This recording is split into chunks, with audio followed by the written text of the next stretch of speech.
Hello, everybody. I'm a practicing therapist and a doctoral student of psychology.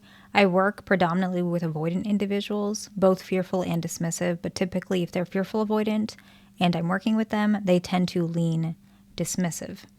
Today, I wanted to talk about a topic that I've been seeing a little bit more often in my practice, and it's also something that's been addressed in comments, is what starts happening when an avoidant is planning on settling down. Now, I had mentioned in a previous video regarding some of the elements and some of the behaviors for who an avoidant will settle down with, also how they start behaving themselves, how they are acting. And so I wanted to start mentioning some of the aspects in the actual relationship from both sides that you can start seeing when an avoidant is actually planning on settling down, so that you know that this is probably what's coming up. This usually is when an avoidant is actually leaning very strongly towards commitment. So please don't be discouraged if your partner does not show any of these signs right now. It takes time. This does not mean they don't love you or they're not going to commit to you. It just means that this is what you should be preparing for, or expecting when your partner is ready to commit, okay? So this is something to prepare for, or if you are seeing this already happening, okay? So the first one, which is the most important one, which is why I put it in the front, because I know some of y'all only watch like the beginning of the videos. So this one is the most important. It is that they're more comfortable taking the back seat of relationship decisions. This is even more prominent if the avoidant is a male, because a lot of men especially feel a little uncomfortable when they're not the one in the decision-making role. But in relationships, sometimes they're not always going to be in the decision-making role. It's both people.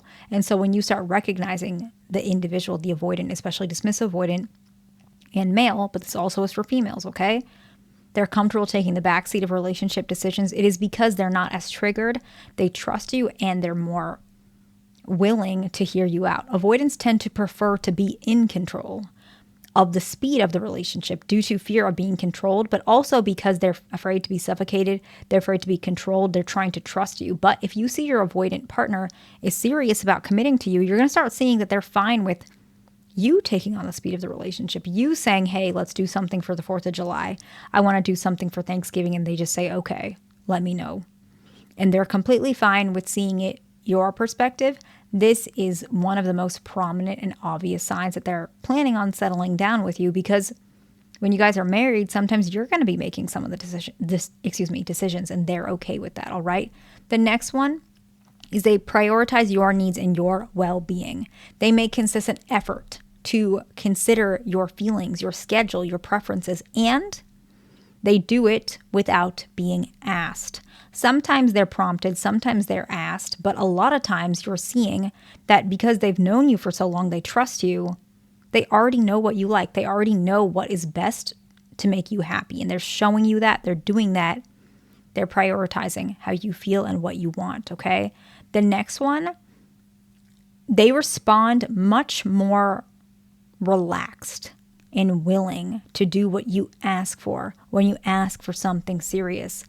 Typically, avoidant individuals, when you're asking for something more serious, more leaning towards commitment, more leaning to trust, connection, long-term relationship goals, they tend to get triggered. So if you're seeing that your partner is no longer triggered, they're more relaxed, they're more willing to hear you out, they're more willing to compromise when you ask for these things, they are leaning towards commitment. Even if you mention, just like we were mentioning the 4th of July, that they're more comfortable with you just taking it on. Okay, we're going to do this, X, Y, and Z. Let's just say you're not taking the decision-making role, but you're asking them to. You might say, I would like to do a barbecue with you on the 4th of July and maybe see fireworks. Can we do that? And their reply is very simple. Yes. Yeah. That sounds good. Instead of when they were a little less leaning towards settling down or maybe not as comfortable yet, they might have said before, let's play it by ear. Okay, I'll let you know. Now you're seeing, yes, sounds good. Sure, let me know, right? You're seeing that comfort with you, the trust, and also feeling like you belong in their life. You're starting to see that, okay? The next one is that I actually think this is a really important one as well. I probably should have put it more in the front of my list here, but The things that you used to do that would trigger them are not as triggering anymore. But you haven't changed this part. I'm not saying you haven't changed. I'm not saying that. But I'm saying you really haven't made that much adjustment, and yet they're still not as triggered, or they're not highlighting it as much anymore. I'm going to give you an example. Let's say when you feel anxious, I've been working with a lot of couples recently, and a lot of my anxious individuals in the couple, the other one is either dismissive or fearful. I work with also fearful and dismissive together, but I'm just talking about this specific type of pattern. I'm seeing a lot of, and I mentioned in another video, jealousy, right? Anxious, preoccupied is feeling very like afraid their partner is cheating on them, basically. And before, when, let's say the example, anxious, preoccupied female, fearful, avoidant male, maybe she would feel like every time he goes out or he's doing something or he's on his phone, she's always like, are you talking to someone? Are you cheating on me? And he would crash out, get really annoyed. Why don't you trust me? It's getting so frustrating. If you can't trust me, maybe we shouldn't be together. So he would crash out, right? Now, she's still afraid. She mentioned, who are you texting? I feel like, just trying to make sure, is it a girl's name? Like, what's going on? Are you on a dating app? And he's like, no, I'm not. And then he might show her, like, no, I'm just texting my dad, on a group chat with my brother.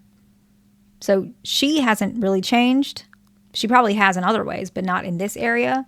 But he has. He's fine with comforting her. He wants her to feel safe. He wants her to feel secure.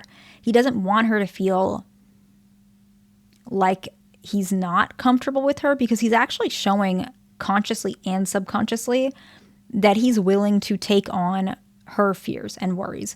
Another example, which is really common, is like triple, double texting. A lot of avoidants get kind of annoyed by that. Not all of them, but especially if they're busy and they haven't answered and then you send them a follow-up, that's pretty triggering and they don't like that, okay? But let's just say that's the way let's say you're not the avoidant and that's how you communicate. That's how you, that's how you like to feel comfortable. They haven't answered in a couple hours and you double text and say, what's going on? I'm really worried. And maybe you do crash out. Maybe you have done everything that's the most anxious and triggered that you could possibly do. You text them a couple times, I'm really worried, please call me. And then maybe you send them a phone call and they mention and they text you, hey, don't worry, I'm in a meeting, I'll call you back. They can still be irritated. They can still be like, that was a little annoying, but I know you don't mean it like that. But you can start seeing that they're not pissed off. They're not avoiding you. They're not running away. They're not, trying to make things where they're in control, or they're not pulling away. They mention to you, they're a little annoyed, but they're managing their emotions because they know that how you feel is important to them and they want to show value. So they might say something like I had mentioned, I'll call you back when I'm ready, right? So whatever the reason is, then maybe later, even on top of that, they'll also mention how they feel, right? Mentioning that did frustrate me, but I do know you don't mean it like that. And they leave it like that. They're not hanging on to it for a couple of days because they've already decided you're the one and they trust you. They're willing to believe that you didn't mean it in a bad way. Their trust is very strong with you, okay? The next one is they ask your perspective on things without you prompting. They might ask, I'm trying to sell my house. I'm getting it prepared for the realtor, taking pictures. What do you think? Like, what's your perspective? Do you feel like this is a good decision? How do you feel? Like, what do you think the timeline is? What do you think I should do with the money? Do you think I should lean into X, Y, and Z? They're asking your perspective without you prompting at all. Why is this very important? Because avoidant individuals tend to make very independent decision-making decisions, right? Decision-making skills, independent in their perspective of their life. Very much their way and their perspective tends to be the overall goal for them, because they felt like they would always be alone. But for you, if they're asking your opinion, your perspective, now your opinion matters, because at one point or even now, you're very part of their life. And if they do want to get married to you and they do want to live with you, if that's what you guys are, wanting, big decisions like this, finance, house, any sort of thing of that nature, you're going to need to be included at some point. So you're starting to see that happen without you prompting. You didn't even ask. They asked you, right? The next one is a very interesting aspect that starts showing up. And I do see it, and I see it a lot. It's an unwavering confidence when they reply about milestones. When you ask them, is it okay that we have more intimacy in the bedroom? I'm feeling like we don't have it enough. And they say, yes, I can prioritize that. Unwavering confidence. Is it okay? I know that marriage was a trigger for you, but I know we had mentioned maybe one day we want to get married. How are you feeling about that? Yes, one day we'll get married. Unwavering confidence. And the reason why is because they have decided you're the person that they want. So these are the things that start happening when an avoidant is planning on committing to you, when they're planning to settle down, when they have chosen you as the person they want, okay? I hope this video was helpful. Please like, subscribe, and I'll see you in the next one.